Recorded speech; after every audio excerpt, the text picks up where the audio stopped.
দৈত্যগুরু শুক্রাচার্যের কাছে সঞ্জীবনী মন্ত্রের জন্য কাকে পাঠিয়েছিলেন দেবগণ?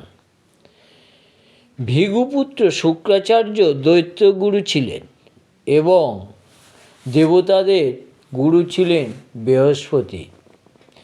দেবাসুর মহাযুদ্ধে যে সমস্ত দৈত্যগণ মারা যেতেন তাদেরকে দৈত্যগুরু শুক্রাচার্য সঞ্জীবনী মন্ত্রের দ্বারাই সকলকে বাঁচিয়ে তুলতেন। সঞ্জীবনী অর্থাৎ মরা মানুষকে বাঁচিয়ে তোলা।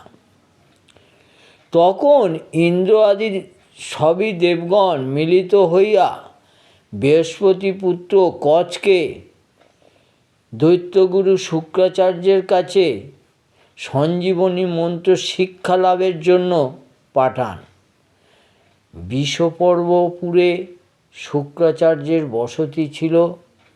সেখানে কচ ছাড়া কেউ যাইতে সম্ভব নয়।